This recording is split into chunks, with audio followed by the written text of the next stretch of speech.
భయమును జయించుట ఎట్లు అన్న అంశాన్ని ఈరోజు మనం ధ్యానించుకోబోతున్నాం. How to overcome fear. The church is under fear right now. సంఘమంతా మరి అనేక భయముల చేత నింపబడి ఉన్నది.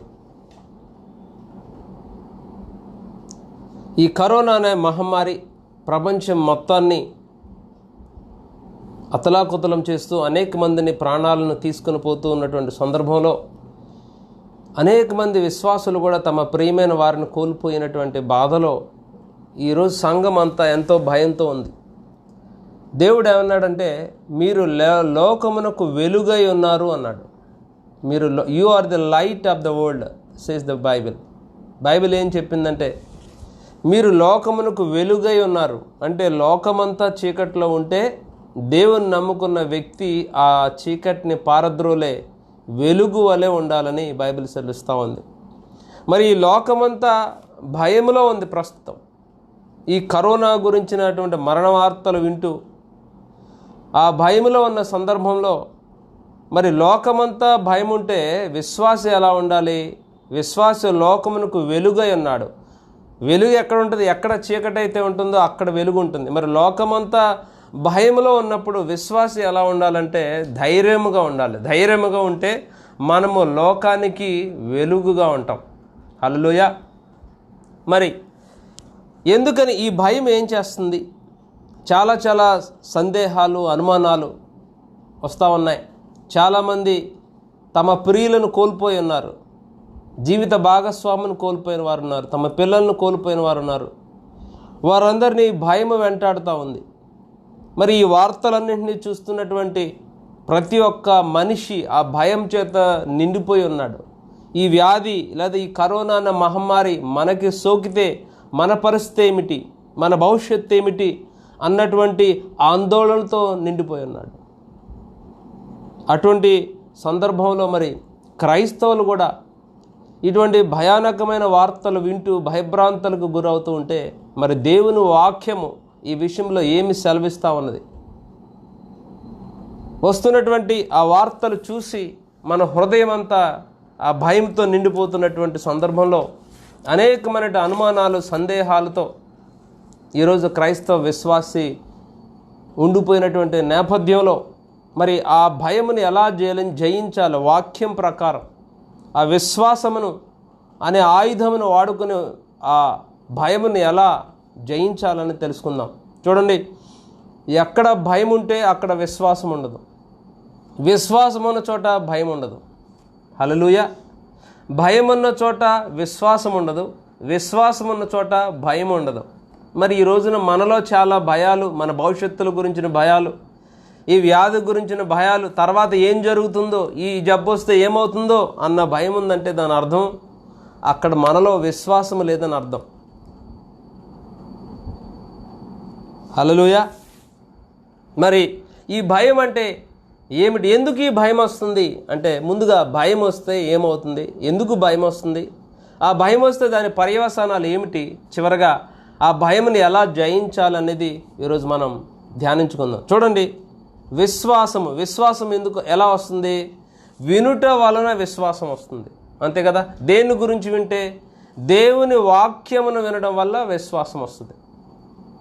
మరి భయం ఎలా వస్తుంది అంటే, భయం కూడా వినడం ద్వారానే వస్తుంది. విశ్వాసము వినుట ద్వారానే వస్తుంది. భయము కూడా వినుట ద్వారానే వస్తుంది. విశ్వాసము దేవుని వాక్యాన్ని వినడం ద్వారా విశ్వాసం వస్తే మరి భయము దేని వల్ల వస్తుందంటే, భయము కూడా వినడం ద్వారానే వస్తుంది. దేన్ని వింటున్నాం మనం అంటే, ఈ లోకానుసారమైనటువంటి జ్ఞానులు చెప్పే సమాచారం కావచ్చు, ఆ టీవీల ద్వారా వినేటువంటి సమాచారం కావచ్చు, మీడియా ద్వారా వినేటువంటి సమాచారం కావచ్చు, పత్రికల ద్వారా వినేటువంటి సమాచారం కావచ్చు. ఈ రకరకాల సమాచారాన్ని మనం వింటున్నప్పుడు అది మనలో భయాన్ని కలగజేస్తుంది. చూడండి, మన మనసు, మన మైండ్లో ఇప్పుడు ఏమంటున్నాం? దేవుని విశ్వాసాన్ని పెంపొందింపజేసే వాక్యాన్ని వింటున్నాం. అది మన మైండ్లో ఉంది. భయాన్ని, భీతిని, నిరాశావాదాన్ని, నిస్పృహను, అవిశ్వాసాన్ని కలగజేసే ఆ భయంకరమైన భయాన్ని కలగజేసే వాక్యాలు కూడా మనం వింటున్నాం, రెండూ వింటున్నాం. ఇప్పుడు ఈ విశ్వాసం మెదడులో ఏముందంటే, విశ్వాసాన్ని కలిగించే వాక్యాలు ఉన్నాయి, భయాన్ని కలిగించే వాక్యాలు రెండూ ఉన్నాయి అన్నమాట. మరి ఈ రెండిటి పోరాటంలో ఏది నెగ్గుతుంది అంటే, దేన్ని ఎక్కువగా మనం పోషిస్తామో అదే నెగ్గుతుంది. సో ఈరోజు ఎందుకు మనం భయంలో ఉన్నాం, ఎందుకు విశ్వాసులు కూడా భయంలో ఉన్నారు అంటే, వాక్యం చదవడం లేదా అంటే చదువుతున్నారు, వాక్యాలు వినడం లేదా వింటున్నారు, but still there is a fear. ఎందుకు ఈ భయం ఉంది అంటే, they are listening to the news more than what they listen to the word of God. దేవుని వాక్యాన్ని వినడం కన్నా ఎక్కువగా మనం ఏం చేస్తున్నాం, ఈ భయాన్ని కొల్పించే వాక్యాలు వెంటనే ఈ యొక్క సమాచారాన్ని మన మనసులో పెట్టుకుంటున్నాం, మైండ్లో పెట్టుకుంటున్నాం. So you are highlighting this fear or this highlighting the news of corona more than the word of God, more than the word of God. దేవుని వాక్యం కన్నా దీన్ని హెచ్చిస్తున్నాం మనం. అందుకని 2 కొరింథీయులు 10వ అధ్యాయము ఒకసారి చూడండి ఏం రాయబడింది. 2 కొరింథీయులు 10వ అధ్యాయంలో 4వ వచనంలో,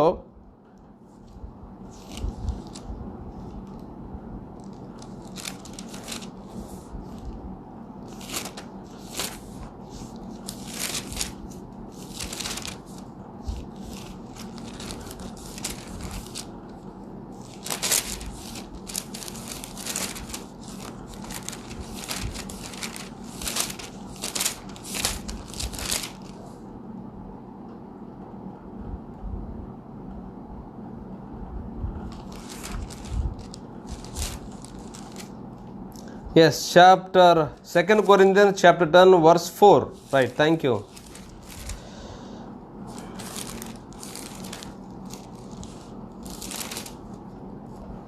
Right, chapter 10 చూడండి అక్కడ, మా యుద్ధోపకరణములు శరీర సంబంధమైనవి కావు గాని దేవుని ఎదుట దుర్గములను పడద్రోయజాలినంత బలము గలవై ఉన్నవి. మేము వితర్కములను దేవుని గురించిన జ్ఞానమును అడ్డగించి ప్రతి ఆటంకమును పడద్రోసి ప్రతి ఆలోచనను క్రీస్తునకు చెరపట్టునట్టు లోబడినట్లు చెరపట్టి. అంటే ఏమింటున్నాం, ప్రస్తుతం ఏమంటున్నాం అంటే దేవుని వాక్యాన్ని వింటున్నాం. దేవుని వాక్యంతో పాటు మన భయాన్ని భీతిని గొల్పే అనేకమైనటువంటి ఆలోచనలు కూడా మన మైండ్లోకి మనం ఆహ్వానిస్తున్నప్పుడు ఆ దేవుని వాక్యానికన్నా ఎక్కువగా ఏం చేస్తున్నాం అంటే మనము ఈ చెడ్డ సమాచారాన్ని మనం ఎక్కువగా హైలైట్ చేస్తున్నాం. దేవుని వాక్యానికంటే దానికి ఎక్కువ ప్రాధాన్యత ఇస్తున్నాం. We are highlighting our enemy more than the power of God. హల్లెలూయా. దేవుని వాక్యములో ఉన్న శక్తి కన్నా ఎక్కువగా అపవాది యొక్క శక్తిని లేదా ఈ కరోనా గురించిన వార్తలను ఎక్కువగా ధ్యానించడం వలన అది మన మనసులో ఏమైందంటే ఒక స్ట్రాంగ్ హోల్డ్, ఒక దుర్గములా ఫామ్ అయింది. That is the reason why we are in fear. The church is in fear. మనలో ఎప్పుడైతే భయం ఉందో ఆ భయము దేవుని వాక్యాన్ని నిర్వీర్యం చేస్తుంది. మనలో ఉన్న భయము మనలో అవిశ్వాసాన్ని పుట్టిస్తుంది. ఎప్పుడైతే అవిశ్వాసం మనలో వచ్చిందో దేవుని యొక్క అద్భుత కార్యాలు మనం పొందుకోలేం. ఎప్పుడైతే అవిశ్వాసం మనలో వచ్చిందో దేవుని యొక్క స్వస్థతను మనం పొందుకోలేం. అవిశ్వాసం వస్తే అపజయం వస్తుంది, అవిశ్వాసం లేదా ఆ భయం వస్తే అది ఓటమి వస్తుంది. దేవుడు మన కొరకు ఏదైతే సిద్ధపరిచారో ఆ సిద్ధపరిచినటువంటి ఆ బహుమానాలను పొందుకోకుండా ఈ యొక్క ఆ భయం అనేది అడ్డుకుంటుంది. చూడండి, చాలామంది వ్యక్తులు చూస్తుంటే చాలా చిన్న వయసులో చనిపోతూ ఉన్నారు. అంటే వీరందరూ చిన్న వయసులో చనిపోవడం దేవుని చిత్తమా? కాదు. ఎందుకని అలా చనిపోతూ ఉన్నారు? ఎక్కువ మంది చనిపోతుంది కరోనా వ్యాధి వల్ల వచ్చే దాని గురించి చనిపోవడం లేదండి, భయము వల్ల ఎక్కువ చనిపోతున్నారు. చూడండి, కరోనా యొక్క స్టాటిస్టిక్ చూస్తే 100 మందికి ఈ కరోనా వ్యాధి వస్తే 90 మందికి ఇంటికాడ ట్రీట్మెంట్తో తగ్గిపోతుంది. ఒక 10 మంది మాత్రమే హాస్పిటల్కి వెళ్ళాల్సినటువంటి అవసరం వస్తే 3 వ్యక్తులకి ఐసీయూ ట్రీట్మెంట్ అవుతుంది. 2 వ్యక్తులకి వారికి ఆ వెంటిలేటర్ సౌకర్యం అవసరం అవుతుంది. 1రికి మాత్రమే మరణిస్తూ ఉంటారు. అంటే 100 మందికి ఈ కరోనా అనే వ్యాధి వస్తే 99 మంది జీవిస్తారు, 1 వ్యక్తి మాత్రమే మరణిస్తున్నారు. Excuse me. మరి అయినప్పటికీ ఎందుకని అనధికారంగా అనేక మంది మరణిస్తూ ఉన్నారంటే కేవలము భయము వల్ల వాళ్ళు మరణిస్తున్నారు. కరోనాకి ట్రీట్మెంట్ లేక కాదు, ఈ భయం అనే ఆ ఆత్మ, ఆ భయం గొలిపేటువంటి వాక్యాలను ఎక్కువగా నమ్మడం వల్ల ఈరోజు చాలామంది మరణిస్తున్నారు. మొన్న న్యూస్ పేపర్లో ఒక చక్కని ఒక భయం గొలిపే, ఆశ్చర్యం గొలిపే వార్తను నేను చదివాను. ఆ కరోనా వచ్చిందని తెలిసిందట, ఎలాగో చనిపోతాం కదా అని చెప్పి ఆ కుటుంబం అంతా ఆత్మహత్య చేసుకుంది. లేదే ఇంకొక వార్త చదివా, కరోనా వస్తుందేమో, వస్తే మనం అందరం చనిపోతామేమో, అప్పటిదాకా ఎందుకు, ఇప్పుడే చనిపోతామని చెప్పి మరికొంతమంది చనిపోయారు. కారణం భయం. విచిత్రం ఏంటంటే మరి నేడు క్రైస్తవ సంఘం కూడా ఈ భయంలో ఉన్న, క్రైస్తవ విశ్వాసులు కూడా ఈరోజు భయంలో ఉన్న కారణం ఏంటంటే మనము దేవుని వైపు చూడకుండా పరిస్థితుల వైపు చూస్తున్నాం. దేవుని వైపు చూడకపోవడం మనకు భయాన్ని కలిగిస్తుంది. చూడండి, ఇప్పుడు మన ముందున్న సమస్య, మనం ఏం వింటున్నాం? దేవుని వాక్యాన్ని వింటున్నాం. భీతి గొలిపించే సమాచారాన్ని ఆ టీవీ ఛానల్స్ ద్వారా, న్యూస్ మీడియా ద్వారా, ఆ ఫేస్బుక్ ద్వారా కావచ్చు, వాట్సాప్ ద్వారా కావచ్చు, న్యూస్ పేపర్ ద్వారా కావచ్చు, you are getting more information into our mind, brain. అలాగే దేవుని గురించిన ఆ విశ్వాసాన్ని కలిగించే వాక్యాలు కూడా మనలోకి వస్తున్నాయి. ఇప్పుడు ఈ రెండు మిక్స్ అయి ఉన్నాయి. But what is the solution? Number 1, you should shut the door for the negative news. ఆ చెడ్డ వార్తలు ఏమైతే ఉన్నాయో వాటిని వినడం మానేయాలి. ముందు ఫస్ట్ థింగ్ ఆ యొక్క నెగిటివ్ ఇన్ఫర్మేషన్ని బ్లాక్ చేయాలి. ఎందుకంటే ఈ నెగిటివ్ ఇన్ఫర్మేషన్ మనలో ఉన్న విశ్వాసాన్ని దెబ్బతీస్తుంది. కాబట్టి మనలో ఉన్న విశ్వాసాన్ని దెబ్బతీసే ఆ చెడ్డ సమాచారాన్ని మనం వినకూడదు. చూడండి, ఆ చెడ్డ సమాచారాన్ని విన్నటువంటి ఆ ఇశ్రాయేలీలు అరణ్యంలో ఏమైందో ఒకసారి సంఖ్యాకాండము 13-14 అధ్యాయాల్లో చూస్తే, ఇశ్రాయేలుకు దేవుడు వాగ్దానం ఇచ్చాడు. కనాను దేశంలోకి తీసుకెళ్తానన్నటువంటి వాగ్దానాన్ని ఇచ్చాడు. వాగ్దానం ఇచ్చినప్పుడు వీరు వెళుతూ ఉండగా ఆ మోషే ఏం చేశారంటే 12 మంది వ్యక్తుల్ని వేగు చూడమని ఆ కనాను దేశానికి పంపినప్పుడు ఆ 12 మంది ఏం తీసుకొచ్చారు అంటే ఆ దేశం గురించిన చెడ్డ సమాచారాన్ని తీసుకొచ్చారు. మంచి సమాచారం కూడా ఉంది అక్కడ. ఆ యెహోషువ, కాలేబులు ఏం చేశారంటే ఆ కనాను దేశమును గురించిన మంచి సమాచారాన్ని తీసుకొచ్చారు. ఆ మిగిలిన 10 మంది ఏం చేశారంటే ఆ దేశంలో ఉన్నటువంటి చెడ్డ సమాచారాన్ని తీసుకొచ్చారు. ఇప్పుడు ఈ 2 సమాచారాలు ఇశ్రాయేలుల ముందు పెట్టారు. హల్లెలూయా. ఇప్పుడు ఇశ్రాయేలులు ఏం చేశారు? ఆ ఇద్దరు చెప్పినటువంటి మంచి సమాచారాన్ని విన్నారు. ఆ 10 మంది చెప్పినటువంటి ఆ చెడ్డ సమాచారాన్ని, నెగిటివ్ ఇన్ఫర్మేషన్, వారిలో భయమును కలగజేసేటువంటి ఆ యొక్క సమాచారాన్ని వారికి తెలియజేశారు. ఇప్పుడు ఏం జరిగిందో చూడండి ఒకసారి. సంఖ్యాకాండము 13వ అధ్యాయం 14వ వచనంలో ఎప్పుడైతే అక్కడ ఏమన్నారంట, ఆ కనాను దేశంలో అనాకీయులు అనే ఉన్నతమైన దేహం కలిగిన వారి యొక్క బాడీ హైట్ దాదాపు 15 నుంచి 18 అడుగులు ఉంటుందట. సో అటువంటి వ్యక్తులను వీరు చూసినప్పుడు వీరు మనసులో భయపడ్డారు. ముందుగా భయం వచ్చింది. ఆ శత్రువును చూసి భయపడిపోయారు. ఎందుకంటే తమ దేవుడి వైపు చూడకుండా వారు తమ శత్రువును గొప్పగా చేసుకున్నారన్నమాట. Instead of seeing their God, they saw their enemy great. తమ దేవుని కన్నా ఆ శత్రువుని గొప్పగా చేశారు వాళ్ళు. సో చూడండి, మనలో ఆ దేవుని విశ్వాసం లేనప్పుడు బయట వచ్చేటువంటి సమాచారం మనలో భయాన్ని కలగజేస్తుంది. ఆ ఇశ్రాయేలు పరిస్థితి ఆ రోజున ఎలా ఉందో ఈ రోజున క్రైస్తవుల పరిస్థితి అలా ఉంది. ముందుగా ఎదురుగా శత్రువులు ఉన్నారు వారికి. ఇప్పుడు ఆ శత్రువుల గురించిన చెడ్డ సమాచారం విని వారు గుండెలు అదిరిపోయినాయి. వారు అవిశ్వాసులకు జారిపోయారు. దేవుడు తమ జీవితంలో చేసిన అద్భుతాలను మర్చిపోయి, దేవుడు ఎంత గొప్పవాడో అన్న విషయాన్ని మర్చిపోయి ఆ ముందుగా ఉన్న శత్రువును చూసి భయపడ్డారు. ఈ రోజున ఉన్నటువంటి క్రైస్తవ సంఘం కూడా అదే పరిస్థితిలో ఉన్నది. ఆ రోజున ఆ అరణ్యంలో ఇశ్రాయేలు ఉన్నటువంటి స్థితిలో ఈ రోజున మనం ఏం చేస్తామో తెలుసా? ఆ న్యూస్ మీడియా ద్వారా వచ్చినటువంటి ఆ వ్యాధి గురించిన సమాచారాన్ని విని మనం భయపడిపోతున్నాం. ఈ భయంతోనే సగం మంది మరణిస్తున్నారు. చూడండి, ఆ భయంతో వాళ్ళు ఏం పలికారంటే, ఆ 14వ అధ్యాయము చూడండి, భయంతో మనం ఉన్నప్పుడు మనం ఏ మాటలు పలుకుతామో ఆ మాటలు యొక్క ఫలితాన్ని మనం పొందుకుంటాం. మన మాటలు విత్తనాలు లాంటివి. ఆ భయంలో ఉన్నప్పుడు మనం పలికిన మాటల యొక్క ఆ ఫలాలను మనం పొందుకుంటాం. విశ్వాసంలో ఉన్నప్పుడు పలికిన మాటల ఫలాలను రెండింటిని మనం పొందుకుంటాం. చూడండి, ఆ భయంతో వాళ్ళేం పలికారో, ఆ యెహోషువ కాలేబులు విశ్వాసంతో వారు ఏమి పలికారో వారి మాటల ఫలాన్ని వారు అనుభవించారు. ఈ రోజున చాలామంది ఏం చేస్తుంటే ఆ భయంతో, అమ్మో ఈ కరోనా మమ్మల్ని ఎక్కడ చంపేస్తుందో, మేము కూడా చనిపోతామేమో, మా పిల్లలు కూడా చనిపోతారేమో అని ఆ యొక్క అవిశ్వాసంతో ఎప్పుడైతే పలికారో ఆ పలికిన మాటలు నీ జీవితంలో ఫలిస్తున్నాయి కొన్ని రోజుల్లోనే. లేదా విశ్వాసంతో నువ్వు పలికావా, ఆ యెహోషువ కాలేబుల వలె వారు ఏం మాటలు పలికారో ఆ మాటల ఫలాన్ని పొందుకుంటాం.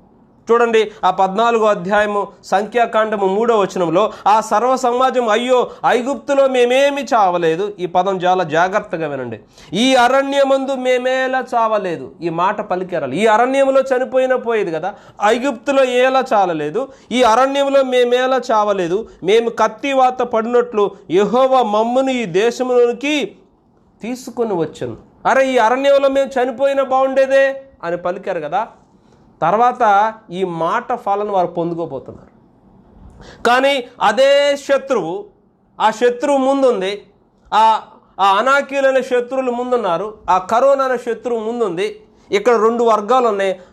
ఇద్దరేమో ఆ యెహోషువ కాలేబులు, ఏమిలా దేవుడు మనకు తోడున్నాడు, దేవుడు మనకి సహాయం చేస్తాడు, ఆయన మనల్ని విడిపిస్తాడు అని వారు నమ్మి విశ్వసించి నోటితో పలికారు. వీరిద్దరూ ఈ మాట పలికారు. దేవుడు మనకి సహాయం చేస్తాడు, ఆయన మనల్ని విడిపిస్తాడు, మన బలపరుస్తాడని చెప్పి వారు నమ్మి నోటితో పలికారు. హల్లెలూయా. ఈ మిగిలినటువంటి వారు ఏమన్నారు? అవిశ్వాసంతో ఈ అరణ్యంలో మేమేలా చావలేదు అన్నారు. ఇద్దరికి ఉన్న సమస్య ఒకటే, కానీ చూసేటువంటి దృక్కోణం వేరు. ఒకరు భయపడ్డారు, మరొకరు భయపడలేదు. ఎందుకో తెలుసా? వీరు హృదయంలో దేవుడి పట్ల విశ్వాసం ఉంది.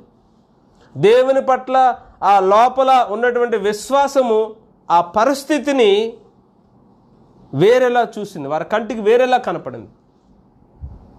మరి మిగిలిన మంది ఏం చేశారు అంటే, చూడండి, వారు అవిశ్వాసంతో పలికిన మాటలే వారి నోటికి ఉరుతాళ్ళని, వారి జీవితానికి ఉరుతాళ్ళని. అందుకని దేవుడు తర్వాత ఏమంటున్నాడు తెలుసా? వారు నోటితో 28వ వచనం చూడండి, 14వ అధ్యాయము.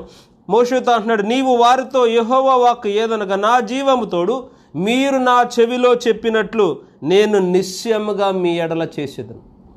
మీరు చెవిలో చెప్పినట్లు నిశ్చయముగా మీ ఎడల చేసేదని అంటున్నాడు. నువ్వు నోటితో ఏం పలికావో అది నీకు చేస్తానంటాడు. కొత్త నిబంధనల గ్రంథంలో కూడా 5 తలాంతులు, 10 తలాంతులు, 1 తలాంతు ఇస్తాడు ఒక వ్యక్తి. కానీ 1 తలాంతు తీసుకున్న వ్యక్తి దేవుడి గురించి ఏం పలుకుతాడు? నువ్వు పెట్టని చోట కోయివాడువు, విత్తన చోట కోయివాడు అంటాడు. అతడు ఏం పలికాడో, నువ్వు కఠినుడు అన్నావు కాబట్టి కఠినమైన తీర్పు పొందుకున్నాడు. అతడు పలికిన మాటల యొక్క ఆ ప్రభావముతోడు ఆ ప్రభావం అతడు అనుభవించాడు. అలాగే మనం కూడా ఏం చేస్తామంటే, మన ముందు కూడా ఈ కరోనా అనేటువంటి శత్రువు మన ముందు ఉన్నప్పుడు కొంతమంది అవిశ్వాసంతో పలుకుతున్నారు. అయ్యో ఈ జబ్బు వస్తే చచ్చిపోతామేమో, చాలా భయంకరంగా ఉందండి, చాలా డేంజర్ అండి, చాలామంది చచ్చిపోతున్నారండి, మాకు కూడా వచ్చేస్తుందేమో అని మనసులో నువ్వు అనుకుంటున్నావేమో. నాకు కూడా వస్తే నా పరిస్థితి ఏంటి, నేను కూడా చనిపోతానేమో, నా పిల్లలు చనిపోతారేమో. నువ్వు అవిశ్వాసంతో పలుకుతున్న మాటలే నీవు పొందుకోబోతున్నావు. అలాగే ఈరోజు కూడా మన ముందు 2 మార్గాలు ఉన్నాయి. ఏ మార్గము? చాలామంది క్రైస్తవులు ఏంటి తెలుసా? మధ్యలోనే చనిపోయారు. ఎందుకు చనిపోయారు? దేవుడి చిత్తమా? కాదు, వారి భయం చంపేస్తుందండి. కరోనా కాదు వారిని చంపింది, భయం చంపింది. If you have fear in your heart you will settle for less. అంటే దేవుడి యొక్క స్టాండర్డ్, ఆయన యొక్క చిత్తం ఏదైతే ఉందో ఆయన చిత్తాన్ని పరిపూర్ణంగా నీవు చేయక ముందే నువ్వు మరణిస్తున్నావు. ఎందుకంటే తెలుసా? నీలో ఉన్న భయం. రెండోదిగా ఈ భయానికి కారణం ఏంటంటే దేవుని యొక్క స్వభావాన్ని తెలుసుకోలేకపోవడం, దేవుడి యొక్క ఆ ఒరిజినల్ నేచర్, ఆయన స్వభావం ఏమిటో తెలుసుకోలేకపోవడం. హల్లెలూయా. We don't know the nature of God. We are reading the Bible, we are listening to the messages, but we are not knowing the nature of God. దేవుని యొక్క స్వభావం తెలుసుకోలేకపోవడం, అది మనలో అవిశ్వాసాన్ని కలగజేస్తుంది, భయాన్ని కలగజేస్తుంది. ఎందుకంటే you are not listening to and understanding the nature of God. చూడండి, మనం ఈ ఇశ్రాయేలు ఎందుకని అరణ్యంలో మరణించారంటే, వారు దేవుడు కన్నా తమ శత్రువుని గొప్ప చేశారు. ఏం చేశారు వాళ్ళు? దేవుడు కన్నా తమ శత్రువుని గొప్పగా చేశారు వాళ్ళు.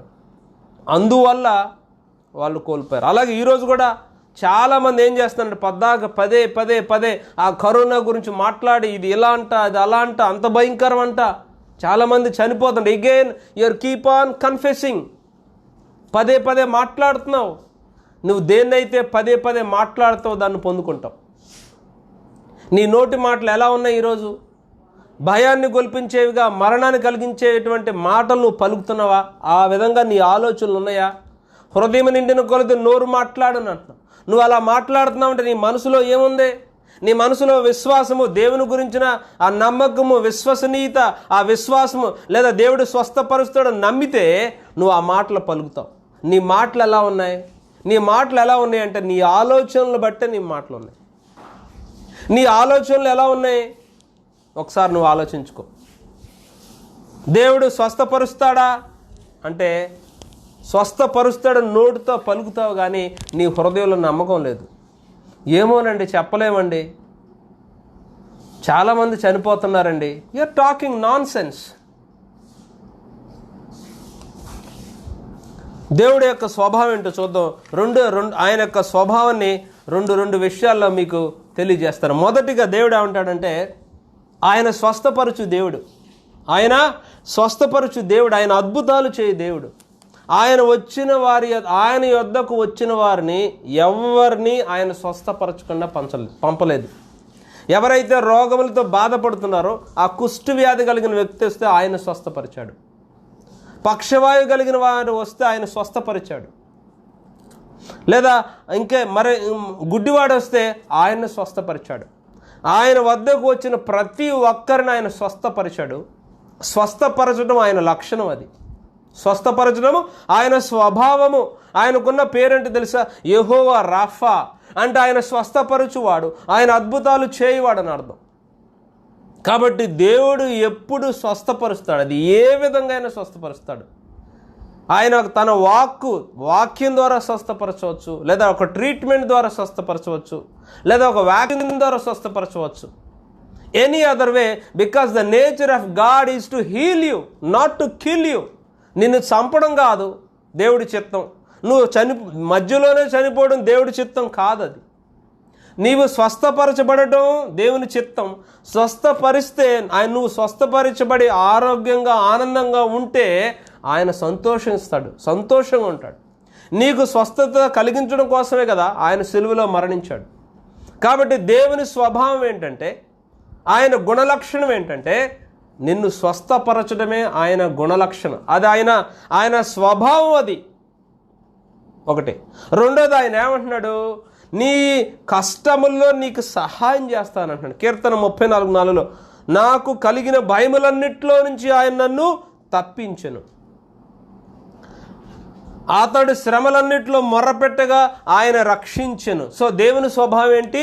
రక్షించడం. యెషయా గ్రంథం 41:10 భయపడకము, భయపడద్దు, నేను నీకు తోడై ఉన్నాను.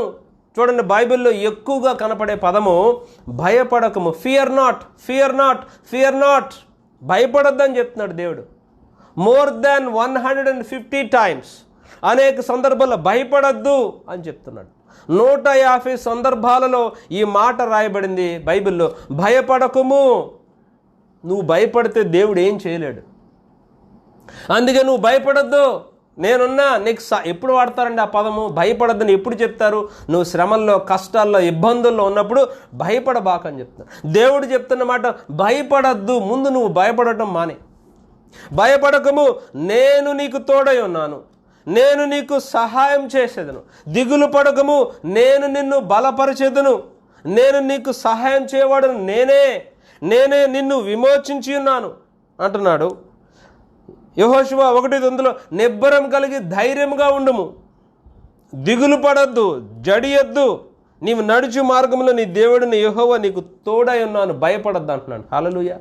దీన్ని బట్టి మనకు అర్థమైన సందర్భం, ఇట్లా భయపడద్దు, నేను నీకు సహాయం చేస్తా, నేను నీకు తోడై ఉన్నా, దిగులు పడబాకు, జడిబాకు, నిన్ను విడిపిస్తా, నిన్ను విమోచిస్తా.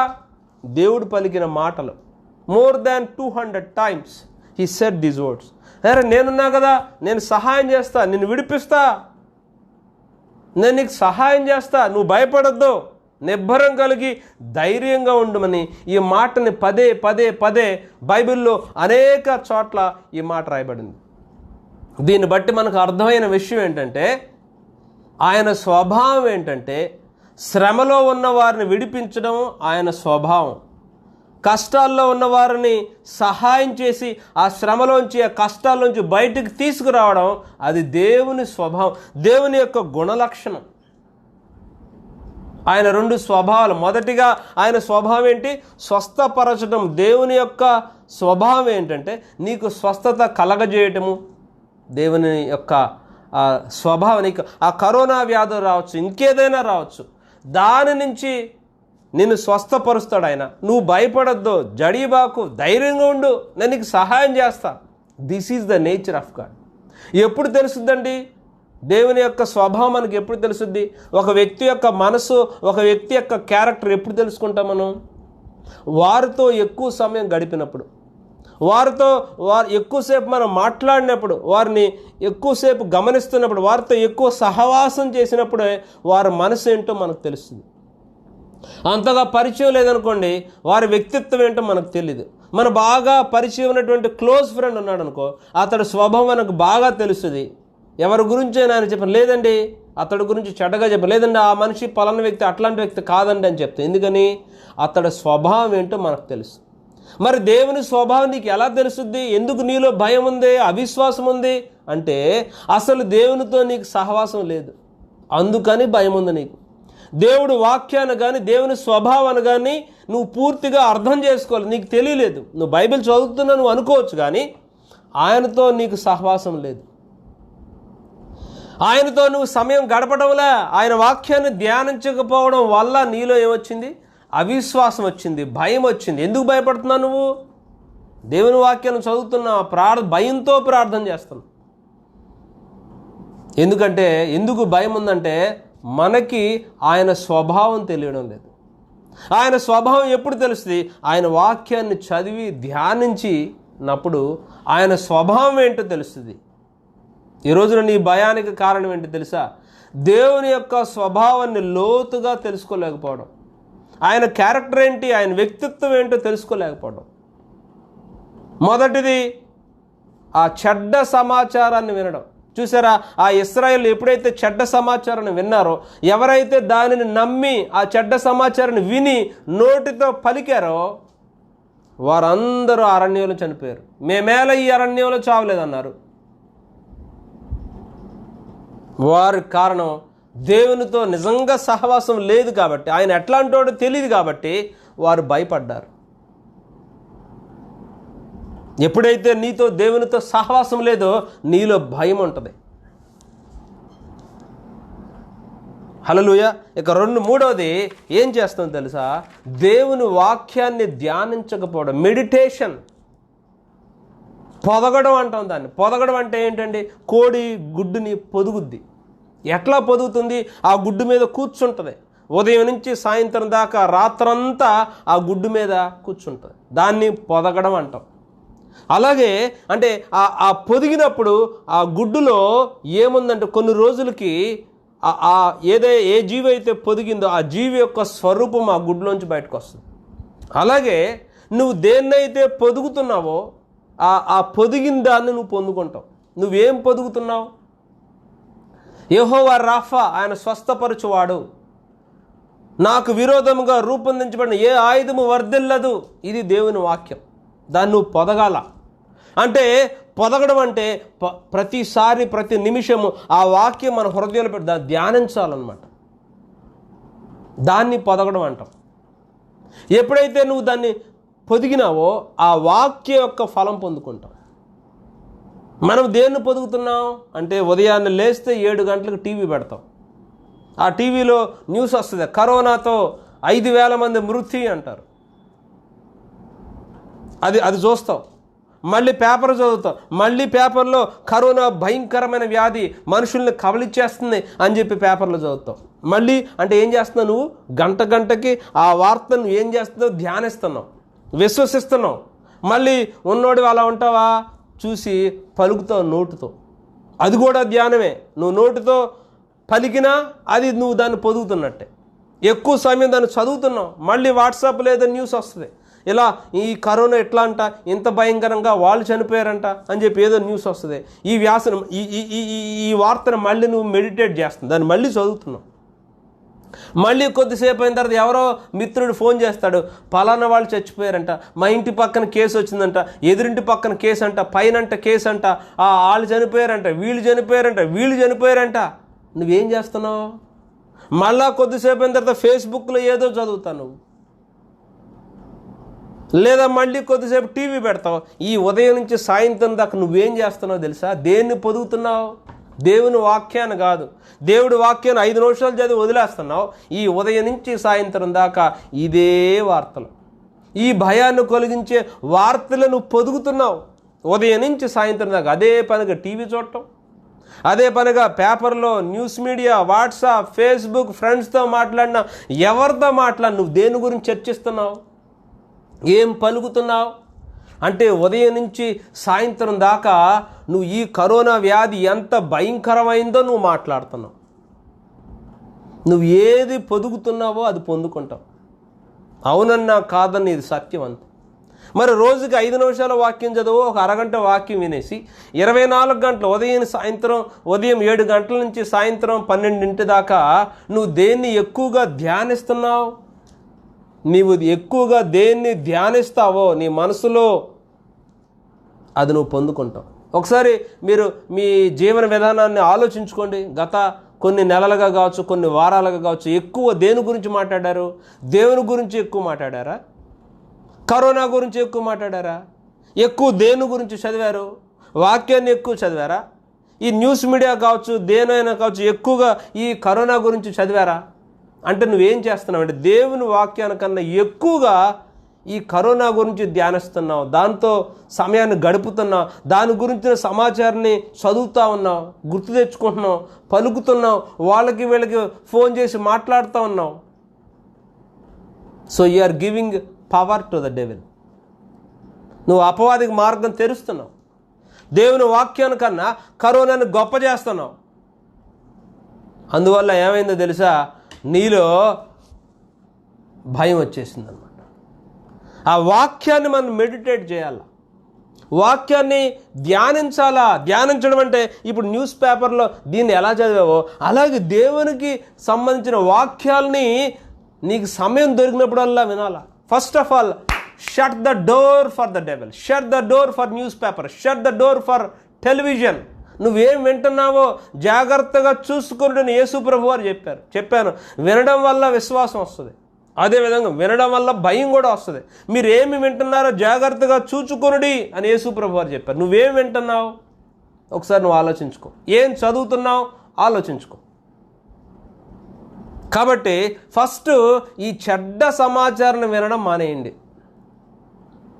చెడ్డ సమాచారాన్ని, ఆ కరోనా గురించిన మరణ వార్తలను, భయాన్ని గొలిపే వార్తలను చదవడం మానేయండి, చూడటం మానేయండి, వినడం మానేయండి. ముందు ఫోన్లో వీళ్ళు చనిపోయారు, వాళ్ళు చనిపోయారు, పక్కింటోళ్ళకో వీళ్ళ గురించి ఎవరో చనిపోయారు, వెంటనే ఫోన్ చేస్తారు. వదినా విన్నారా, మా పక్కింటి ఆవిడ ఇదిగో చనిపోయింది అని చెప్తావు. మా వీధులు వీళ్ళు చనిపోయారు, ఆ ఎదురు వీధులు చనిపోయారు. ముందు అది మాట్లాడటం మానేయండి. దాని గురించిన సమాచారం వినడం మానేయండి, దాని గురించిన సమాచారం చదవడం మానేయండి. ఎక్కువసేపు అది కాదు చదవాల్సింది, దేవుడి వాక్యాన్ని చదవాలి, దేవుడి వాక్యాన్ని ధ్యానించాలి. ఎలా ధ్యానించాలి చూపిస్తాను. 2-3 వాక్యాలు మీకు శాంపిల్ ఎలా ధ్యానించాలో చూద్దాం. చూడండి. 91వ కీర్తన. ఒక బబుల్ గమ్ నువ్వు ఎలా తింటావు? బబుల్ గమ్ నువ్వు ఎలా నములుతావో, ఆ నోట్లో బబుల్ గమ్ వేసుకుని నములుతా ఉంటావు. ఎంతసేపు నమిలినా మనకి ఆ బోరు కొట్టదో. అట్లాగా నువ్వు నములుతా ఎలా ఉంటావో దేవుడు వాక్యాన్ని కూడా నువ్వేం చేయాలి? నములుతూ ఉండాలి. అంటే నువ్వేం చేస్తూ ఉండాలి? ఆ దేవుని గురించి వాక్యాన్ని ఏదైతే ఉందో దాన్ని నువ్వు ఆలోచించాలి, ఆలోచిస్తూ ఉండాలి. ఎక్కడున్నా సరే దేవుడు ఇలా చెప్పాడు కదా. అరే 91వ కీర్తనలో ఏం చెప్పాడు తెలుసా? చాలా అద్భుతమైన వాక్యం. 91వ కీర్తన నువ్వు ధ్యానిస్తే చాలు. నువ్వు ఎప్పుడైతే ధ్యానించావో, నువ్వు దేన్నైతే ధ్యానిస్తావో అది నువ్వు పొందుకుంటావు. If you brood over faith you will get faith.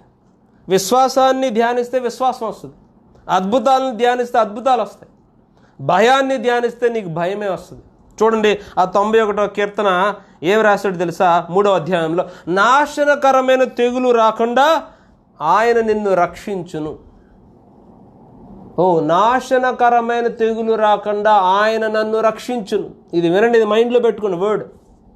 ఆయన ఏమంటున్నాడు? దేవుడు వేటకాని ఊరిలో నుండి ఆయన నిన్ను విడిపించును. నిన్ను 91వ కీర్తన ఒక పని చేయండి మీరు, నిన్ను నీవు అన్న చోట నిన్ను తీసి నన్ను అని పెట్టుకోండి. అలా చదవండి, చాలా అద్భుతంగా ఉంటుంది. ఆ 3వ వచనం చూస్తే, ఆయన వేటకాని ఊరిలో నుండి ఆయన నిన్ను విడిపించునున్నది కదా, నువ్వు నన్ను అని పెట్టుకో. వేటకాని ఊరిలో నుండి ఆయన నన్ను విడిపించును, నాశనకరమైన తెగులు రాకుండా నన్ను రక్షించును. నన్ను విడిపించును, నన్ను రక్షించును. చూడండి, దేవుని స్వభావం కనపడుతున్నాం. ఆయన విడిపించే దేవుడు, రక్షించే దేవుడు, కాపాడే దేవుడు, స్వస్థపరచు దేవుడు. సో ఆయన నన్ను విడిపిస్తాడు, ఆయన నన్ను రక్షిస్తాడు. అది నువ్వు పలుకుతా ఉండు, ధ్యానించు మనసులో. దేవుడు నన్ను విడిపిస్తాడు. పలుకు నోటుతో, దేవుడు నన్ను రక్షిస్తాడు, దేవుడు నన్ను కాపాడుతాడని. ఏమంటున్నాడు అక్కడ? నీకు ఏ అపాయమేమీ రాదు అంటున్నాడు. ఏ తెగులు నీ గుడారమును సమీపించదు. నాకు ఏ అపాయం రాదబ్బా, ఏ తెగులు, ఏ కరోనా నా ఇంటిని సమీపించదు, నా గుడారమును సమీపించదు. ఇది అక్కడ చెప్పినటువంటి మాట 10వ వచనంలో. సో ఆ మాటను తీసుకోవాలి నువ్వు. ఉదయం నువ్వు ఏ పని చేస్తున్నా, దేవుడు ఈ మాట అన్నాడు కదా, ఓకే నాకు మాత్రం ఏం జరగదబ్బా, నాకు ఏ అపాయం రాదబ్బా, ఏ తెగులు నా గుడారమును సమీపించదు, ఏ జబ్బు నా ఇంటిని సమీపించదు, ఏ కరోనా నా గృహమును సమీపించదు అని పలకాలి, నమ్మాలి, విశ్వసించాలి. ఉదయం నుంచి సాయంత్రం దాకా కరోనా గురించిన చెడ్డ వార్తలను వింటున్నావు కదా, ఈ వాక్యాన్ని ఇక వాటిని వినడం మానేసి ఈ వాక్యాలు విను. నీలో లోడ్ అవ్వాలి ఆ వాక్యం అంతా. ఏమంటున్నాడు అక్కడ? నీ ప్రక్కన 1000 మంది పడినను, నీ కుడి ప్రక్క 10,000 మంది కూలినను అపాయం నీ యొద్దకు రాదు. ఇప్పుడు నా యొద్దకు రాదు అని పలకండి. ఏమంట? నీ కుడి ప్రక్కన 1000 మంది పడినను, నీ కుడి ప్రక్క 10,000 మంది కూలినను ఏ అపాయం నీ యొద్దకు. అప్పుడు మనం ఏం చదవాలి? ఈ వాక్యాన్ని ఎలా చదువుకోవాలంటే, నా పక్కన 1000 మందికి కరోనా వచ్చినను, నా కుడి ప్రక్కన 10,000 మంది కరోనాతో చనిపోయినను ఏ అపాయం నా యొద్దకు రాదు. నాకు మాత్రం కరోనా రాదు అనుకోవాలి. ఒకవేళ కరోనా వచ్చిందే అనుకోని, ఫర్ ఎగ్జాంపుల్ నా పక్కన 1000 మంది కరోనాతో చనిపోయినను, నా కుడి పక్కన 10,000 మంది కరోనాతో చనిపోయినను, నేను మాత్రం చావను, ఏ అపాయం నాకు రాదు అని నమ్మాలి, విశ్వసించాలి, నోటితో పలకాలి. అది ధ్యానించడం అంటే. అక్కడ క్లియర్గా చెప్పాడు, నీ ప్రక్క 1000 మంది పడినను. కరెక్ట్గా ఈ సందర్భానికి ఈ వాక్యం సరిపోద్ది. 1000 మంది మరణిస్తున్నారు, నీ పక్కన 1000 మంది చనిపోయినను, కుడి ప్రక్క 10,000 మంది కూలినను ఏ అపాయం నా యొద్దకు రాదన్నాడు. చూడండి, ఇంకా అద్భుతంగా మాట్లాడాడు. ఆయన ఏమంటున్నాడు? రాత్రి వేళ కలుగు భయమునకైనను, పగటి వేళ ఎగురు బాణమునకైనను, చీకటిలో సంచరించు తెగులకైనను, మధ్యాహ్నమందు పాడు చేయు రోగమునకైనను నేను భయపడకుంది. దీన్ని ఎలా చదువుకోవాలి అంటే, చీకటిలో సంచరించు కరోనాకైనను, మధ్యాహ్నమందు పాడు చేయు ఆ బ్లాక్ ఫంగస్కైనను నేను భయపడను అని చదువుకోవాలి. ఏం చదవాలా? ఇప్పుడు జరుగుతున్నది కదా, చీకటిలో సంచరించు తెగులనకైనను, మధ్యాహ్నమందు పాడు చేయు రోగమునకైనా. రోగం అంటే అక్కడ కరోనా పెట్టుకోండి, లేకపోతే ఆ బ్లాక్ ఫంగస్ పెట్టుకో, వైట్ ఫంగస్ పెట్టుకో, నీకు నచ్చింది పెట్టుకో అబ్బా. పెట్టుకొని ఏం పలకాల? అవి నేను భయపడకుందును, నాకు ఏ అపాయము రాదు, ఏ జబ్బు నా గృహమును సమీపించదు. నా పక్కన 1000 మంది కరోనాతో పోయినను, కుడిపక్క 10,000 మంది కరోనాతో పోయిన, నేను మాత్రం పోను, నాకు మాత్రం కరోనా రాదు. This is how should read the word and meditate the word.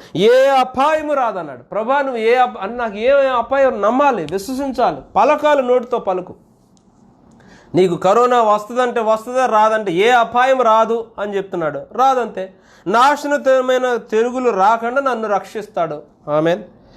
ఏ రోగములకు నేను భయపడను, నాకు ఏ అపాయం రాదు, ఏ తెగులు నా గుడారమునకు సమీపించదు.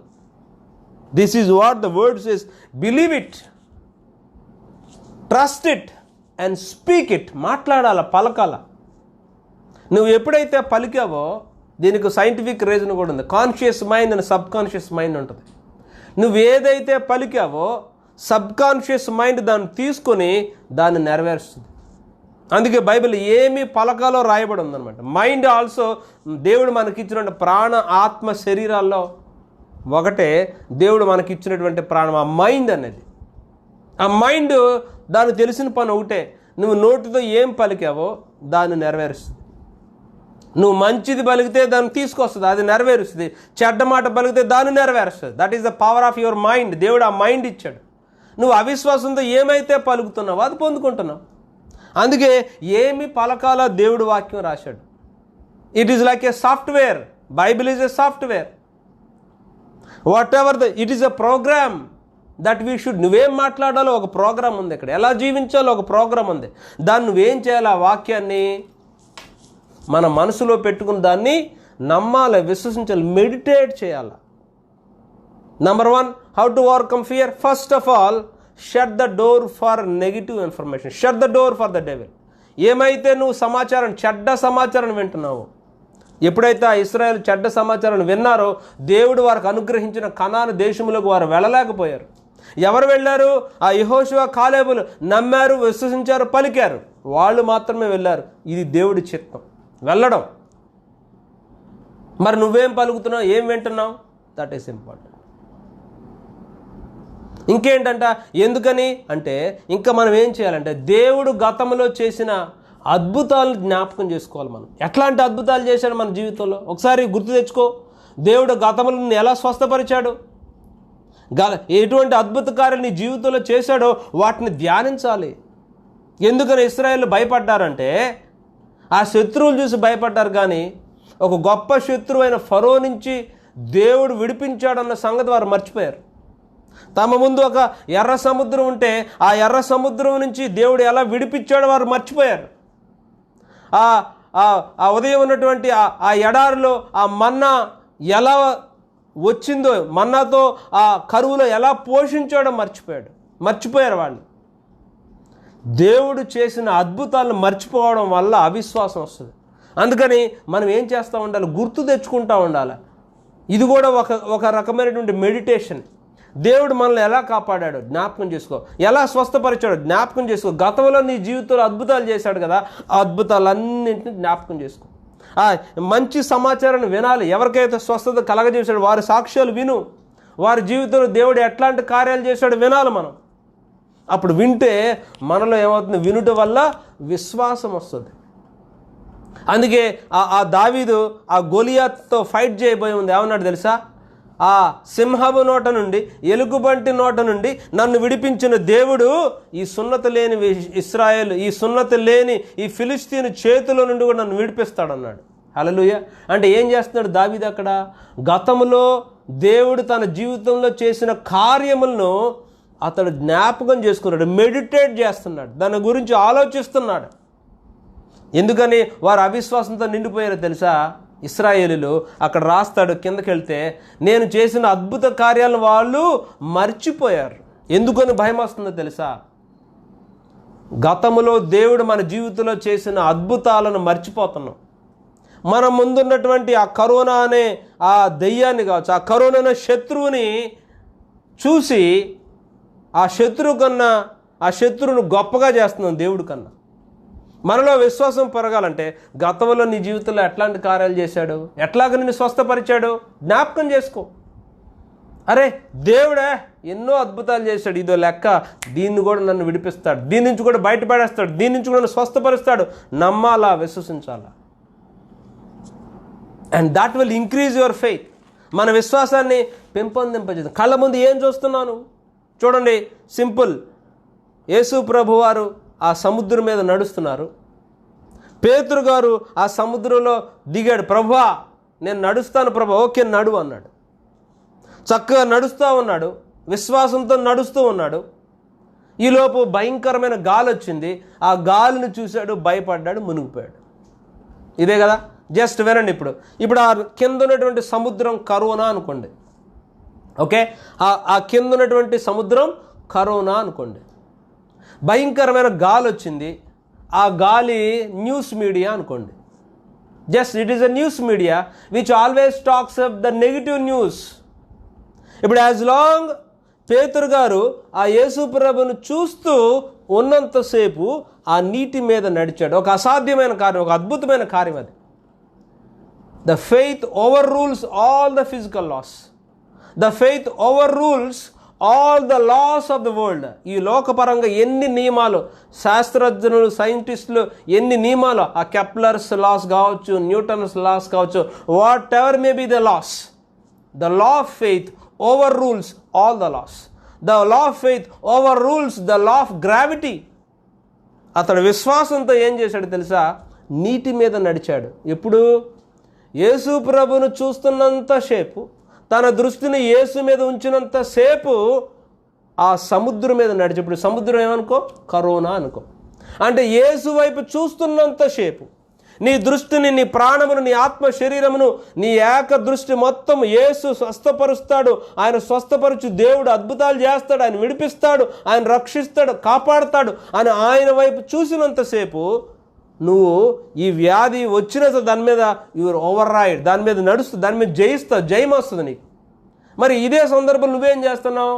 ఇట్లా పక్కకు తిప్పి మీడియా వాడు ఏం చెప్తున్నాడు? బాబోయ్ కరోనా ఇంత భయంకరమైంది, కొత్త స్ట్రెయిన్ వచ్చిందంట, అది PL1461, వెరీ డేంజరస్ అంట, 3 రోజుల్లోనే చనిపోతున్నారంట. ఆ మీడియా వాడు చెప్పిన ఆ భయంకరమైన గాలి వచ్చినప్పుడు ఇలా చూసావు, అది నువ్వు మునిగిపోయి. అంటే దీన్ని బట్టి మనకేం అర్థమైంది? ఇక్కడ ఒక మర్మం ఉంది. నువ్వు ఏమి వింటున్నావో, ఏమి చూస్తున్నావో అది నీ విశ్వాసాన్ని ప్రభావితం చేస్తుంది. వీటి గురించి పట్టించుకోనంత వరకు, వీటిని గురించిన సమాచారం విననంత వరకు పేతురు గారు నీటి మీద నడిచాడు. ఎందుకంటే పేతురు గారి దృష్టి కేవలం యేసు మీద మాత్రమే ఉంది. మనము దృష్టిని ఎప్పుడైనా వాక్యం అంటే యేసు మీద ఉంటే మనకు విశ్వాసం వస్తుంది, ఆయన నడిపిస్తాడు, విడిపిస్తాడు, రక్షిస్తాడని. ఇప్పుడు నీ మనసు ఏం చేశావు? ఆ బైబిల్ మీద నుంచి, ఆ వాక్యాల మీద నుంచి, యేసు ప్రభు మీద నుంచి మరల్చి ఆ మీడియా వాడు ఏం చెప్పాడు, పలానా సైంటిస్ట్ ఏం చెప్పాడు, ఈ జబ్బుల పలానా డాక్టర్ గారు ఏం చెప్పాడు, ఇవన్నీ ఇదిగో పలానా ఎవడో ఒక నెగిటివ్ వ్యక్తి చెప్తాడు, దీనికి జబ్బు లేదంటే, మందులంటే చచ్చిపోతున్నానంటే, రకరకాల నెగిటివ్ న్యూస్ నువ్వు విన్నావు అనుకో, ఏమయ్యావు నువ్వు? ఏ కరోనా మీద అయితే రూల్ చేసావో ఆ కరోనా నిన్ను మింగేస్తుంది. మరి ఇప్పుడు పేతురు ముందు దేవుడే చెప్పాడుగా, పేతురు నడువు, నేనున్నా నీకు సహాయం చేస్తా అన్నాడుగా. మరి ఎందుకు మునిగిపోయాడు పేతురు? పేతురు తప్ప, దేవుడు తప్ప? పేతురుది తప్పు. తనలో అవిశ్వాసం వచ్చింది కాబట్టి మునిగిపోయాడు. కాబట్టి మనం ఏం చేయాలి? మనలో ఉన్నటువంటి ఆ యొక్క అవిశ్వాసానికి కారణం ఏంటో తెలుసా? ఎవరో కాదు, మనమే. నువ్వేం వింటున్నావు జాగ్రత్త, ఏమి చూస్తున్నావు జాగ్రత్త, ఏమి చదువుతున్నావు జాగ్రత్త. Walk on it. No matter what kind of sicknesses, you should rule and reign. సరేనండి, కరోనాకి వ్యాక్సిన్ వచ్చింది. ప్రస్తుతం ఇదో ప్రశ్న, వేసుకోవాలా లేదా? నిన్ను స్వస్థపరచడం దేవుడి చిత్తం. కరోనా వ్యాక్సిన్ తీసుకో, తప్పలేదు. ట్రీట్మెంట్ తీసుకో, తప్పలేదు. డాక్టర్ దగ్గరికి వెళ్ళి, తప్పలేదు. నువ్వు స్వస్థపరచబడటం కావాలబ్బా. దేవుడు అనుగ్రహం లేకుండా ఈ భూమి మీద ఎవ్వరు బ్రతకలేరు, గుర్తుపెట్టుకోండి. దేవుని మీద విశ్వాసం లేకుండా నువ్వు ఎంత గొప్ప డాక్టర్ దగ్గరికి వెళ్ళినా, అమెరికా దేశంలోంచి ట్రీట్మెంట్ చేయించిన, దేవుడి చిత్తం కనుక లేక, దేవుని కృప లేకపోతే నీకు ఆ ట్రీట్మెంట్ పనిచేయదు. నౌ ఇమాజిన్, ఇప్పుడు కరోనాకు మందు లేదు, కొత్త స్ట్రెయిన్ వచ్చిందండి రేపు, దానికి వ్యాక్సిన్ పనిచేయదు, ఏ మందులు పనిచేయదు, ఏ ట్రీట్మెంట్ పనిచేయదు. అప్పుడు నిన్ను రక్షించేది ఎవరు చెప్పండి? If a new strain comes, కొత్త స్ట్రెయిన్ వచ్చింది అనుకోండి, ఆ కొత్త స్ట్రెయిన్కి అసలు మందు లేదు, వ్యాక్సిన్ కూడా పనిచేయలేదు అంటున్నారు. ఏం చేయాలా? ఎవరు రక్షించేది? అప్పుడు నువ్వు ఎవరికి దేవా నన్ను రక్షించి అంటావు. నిన్ను రక్షించేది మందులు కాదు, ట్రీట్మెంట్ కాదు, దేవుని కృప. అల్టిమేట్ మన విశ్వాసం దేని మీద ఉండాలంటే మందులు కాదు, మాస్కులు కాదు, శానిటైజర్లు కాదు, దేవుని వాక్యం, దేవుని స్వభావం తెలుసుకోవాలి మనం. అప్పుడే ఈ మందులతో వీటితో సంబంధం లేకుండా స్వస్థత వస్తుంది. దాని అర్థం నేను వాడొద్దా అని నేను అనట్లేదు. వాడండి, జబ్బు వస్తే ట్యాబ్లెట్ వేసుకో, తప్పులేదు. డాక్టర్ దగ్గరికి వెళ్ళు, ట్రీట్మెంట్ చేయించుకో, త్వరగా స్వస్థపడు, హ్యాపీగా బయటికి రా, దేవుడికి ఇష్టమైంది. ఒకవేళ ఇదేమీ లేకుండానే వచ్చింది అనుకోండి, ఏంటి మన పరిస్థితి ఏంటి? పౌలు గారు చూడండి, ఒక ద్వీపంలోకి వెళ్తాడు, అక్కడ పాము కాటేస్తుంది. పాము కాటేసినప్పుడు అందరూ చూస్తూ ఉంటారు, విషపూరితమైన పాము, చచ్చిపోతాడు. 5 నిమిషాలు చూశారు, 10 నిమిషాలు చూశారు, పావు గంట చూశారు, గంట చూశారు. గంట చూసినా చావలేదు. ఎందుకు చావలేదు ఆయన?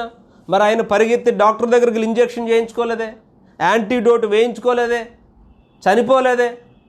ఎందుకు చావలేదు? విషపూరితమైన పామే కదా, కరిసింది కదా, వాళ్ళందరూ చూశారు కదా. ఎందుకు చనిపోలేదు పౌలు గారు? మరి ఏ వ్యాక్సిన్ వేయించుకోలేదే, ఏ ట్రీట్మెంట్, ఏ డాక్టర్ దగ్గరికి వెళ్ళా? ఎందుకో తెలుసా? పౌలు గారికి దేవుని స్వభావం ఏంటో తెలుసు. ఏదియు ఎంత మాత్రమును హాని చేయదు అని నమ్మాడు. ఏదియు ఎంత మాత్రమును హాని చేయదని విశ్వసించాడు. ఆ దేవుడు వాక్యమే వ్యాక్సిన్ అండి. Word of God is your vaccine that protects any sickness, the present and the future to. ఈ లోపు మందు వస్తే వేసుకో, తప్పులేదు. I'm not against medicine, I'm not against, we have to take it, తీసుకోండి, తప్పులేదు. కానీ వీటన్నిటికీ లొంగనది ఏదైనా వస్తే ఏమిటి అప్పుడు రక్షించేది ఏంటి తెలుసా? మన విశ్వాసం. దేవుడు ఏమన్నాడు? నీ పాములను భుజంగమును అణగద్రొక్కుటకు నీకు సమస్తమైన అధికారం ఇచ్చా అన్నాడు. ఏదియు ఎంత మాత్రమును హాని చేయదు, అది నమ్మాడు పౌలు గారు. ఏదియు ఎంత మాత్రమును హాని చేయదు. ఏదియు అంటే అందులో పాము ఉంది, తేలు ఉంది, కరోనా కూడా ఉంది. ఏది hallelujah. So your faith should be, అంటే పౌలు గారు ఎవరు నమ్మాడు తెలుసా? దేవుడిని నమ్మాడు, ఆయన వాక్యాన్ని నమ్మాడు, విశ్వసించాడు, అంతే. పాము కాటేసిన బ్రతికాడు. అట్లాని ఇప్పుడు నేను టెస్ట్ చేస్తానండి, పాము కాటేయించుకుంటే బతుకుతానంటే చస్తావు నువ్వు. Don't test the God. ఆ పరిస్థితి వచ్చినప్పుడు నీవు ఆ విశ్వాసాన్ని వాడి ఆ సమస్యను జయించాలి. ఒకటే దేవుడు మనకిచ్చిన ఏకైక ఆయుధం విశ్వాసం. ఆ విశ్వాసంతో ఏ సమస్య అయినా మనం జయించవచ్చు. ఎందుకు మనలో భయం వస్తుందంటే, మనలో ఏం లేదు, భయం వచ్చిందంటే అక్కడ విశ్వాసం ఉండదు. అక్కడ ఆ భయానికి విరుగుడు ఒక్కటే, విశ్వాసమే భయమునకు విరుగుడు. ఆ విశ్వాసాన్ని ఎలా పొందుకోవాలి? ఒకటి, దేవుడి వాక్యాన్ని ధ్యానించడం, దేవుని యొక్క సాక్ష్యాలను వినడం. 99 మంది బతుకుతున్నారు, దాన్ని చూడు. చచ్చిపోయే ఒకడినే చూపిస్తాడు. ఆ టీవీలో ఒకటి చచ్చిపోతే దాన్ని 100 సార్లు చూపిస్తాడు. అరే 99 మంది 90% పైగా రికవరీ రేట్ ఉంది, దాని గురించి మాట్లాడరారు. 90% మంది బతుకుతున్నారు, 99% మంది సర్వైవ్ అవుతున్నారు. Only death rate is only 1%. నువ్వు దేని మీద ఫోకస్ చేస్తున్నావు అంటే 1% మీద ఫోకస్ చేస్తావు. నువ్వు దేని మీద ఫోకస్ చేస్తే అది నువ్వు పొందుకుంటావు. నువ్వు దేనికి భయపడితే అది నీ జీవితంలోకి వస్తుంది. ఇది సృష్టి దీంట్లో అంటే ఆ యొక్క that is a law of spiritual. What you fear it will come up on you. నువ్వు దేనికైతే భయపడతావో అది నీకు వస్తుంది. యోబు గారు అంటాడు, నేను ఏదైతే భయపడ్డానో అదే నా మీదకి వచ్చి. కాబట్టి మనం ఏమనుకోవాలి? ఏదియు ఎంత మాత్రమును హాని చేయదు, ఏ అపాయము నాకు కలగదు, ఏ రోగము నాకు రాదు. దాన్ని నమ్మాలా, విశ్వసించాలా, పలకాలా. Should believe.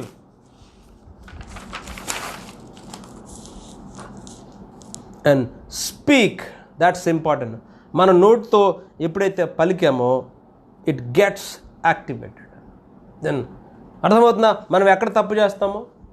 ఎలాగా ఈ భయాన్ని తీసేసుకోవాలి? Number 1, first of all, stop listening to this media.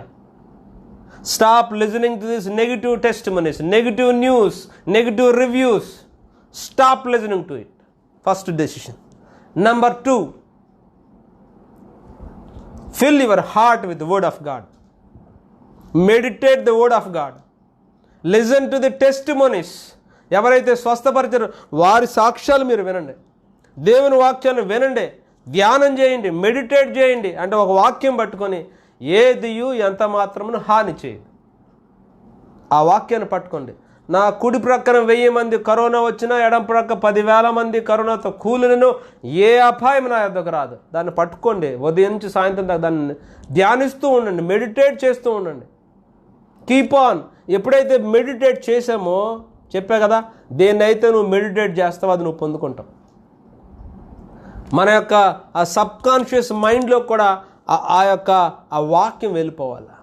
మూడోది, ఆ భయాన్ని ఎలా జయించవచ్చు అంటే దేవుని స్వభావాన్ని తెలుసుకోవడం వల్ల. పౌలు గారు ఎందుకు బ్రతికాడు? దేవుని స్వభావం తెలుసు ఆయనకి. దేవుడి చిత్తం ఏంటో తెలుసు, దేవుని వాక్యం తెలుసు. దేవుని స్వభావాన్ని తెలుసుకోవాలి మనం. దేవుడి క్యారెక్టర్ ఏంటో తెలుసుకోవాలి. ఎట్లా తెలుసు దేవుడి క్యారెక్టరో? ఆయనతో సమయాన్ని గడపటం ద్వారా. మూడోదిగా దేవుని స్వభావం ఏంటో తెలుసుకోండి. ఆయన స్వభావం ఏంటో తెలియజేసే వాక్యాలని ధ్యానం చేయండి, చదవండి.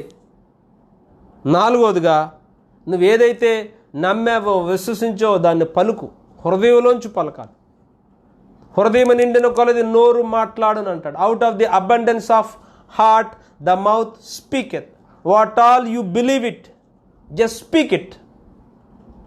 వాక్యంలో ఏది నమ్మావో, ఏది విశ్వసించావో, ఏది రాయబడిందో దాన్నే పలుకు నువ్వు.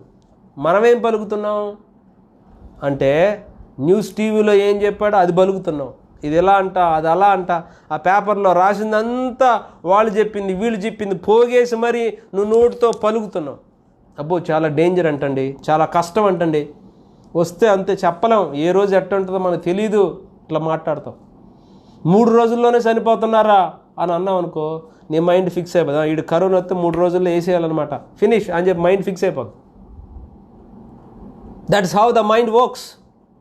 నువ్వు ఏ నోటితో ఏం పలికావో అది తీసేసుకుంటుంది, ఒక కమాండ్ లాగా వింటుంది అనమాట. Most obedient is your subconscious mind.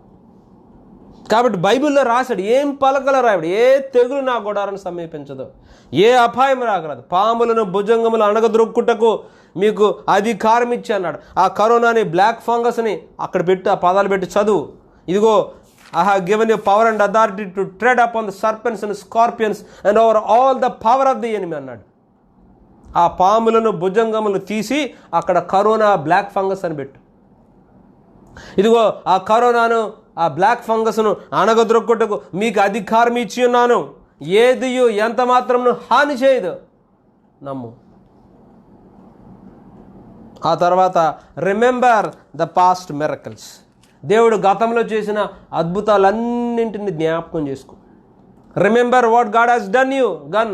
అది ఎప్పుడైతే అద్భుతాలు జ్ఞాపకం చేసుకుని నీళ్ళు విశ్వాసం వచ్చేస్తుంది. ఆ యొక్క దావీదులాగా ఆ సింహపు నోటి నుండి, ఎలుగుబంటి నోటి నుండి నన్ను విడిపించిన దేవుడు ఈ ఫిలిస్తీన్ చేతిలోంచి నన్ను విడిపిస్తాడంటాడు. ఏం చేశాడు అక్కడ?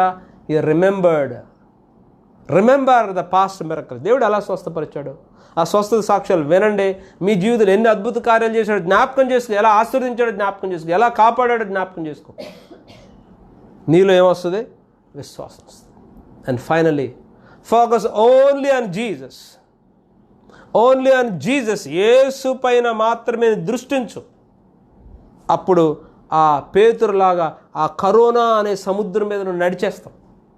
అది నీకేం చేయలేదు, అది వస్తుందే, నీ పాదాలకు తాకుద్ది, కానీ అది నీ పాదాల కింద ఉంటుంది. ఎప్పుడు? నీ దృష్టి యేసు మీద ఉన్నంత వరకు, యేసు వైపు చూసినంత వరకు. మధ్యలో ఆ భయంకరమైన గాలి. ఆ గాలి అంటే ఏంటి? News media. ఆ న్యూస్ మీడియా ఏం చెప్తుందా? డాక్టర్లు ఏం చెప్తున్నారా? సైంటిస్టులు ఏం చెప్తున్నారా? ఆ భయాన్ని గొలిపే ఆ గాలి వైపు చూసావో అప్పుడు దాకా నువ్వు ఉన్నటువంటి విశ్వాసం భయపడ్డాడు. పేతురు భయపడ్డాడు. నువ్వు ఎలా భయపడ్డావు? ఎందుకు భయపడ్డావు అంటాడు. శిష్యులను ఒక్కోసారి ఆ తుఫాన్లో నువ్వు ఎందుకు భయపడుతున్నారు మీరు? ఈ అవిశ్వాసం ఏంటి?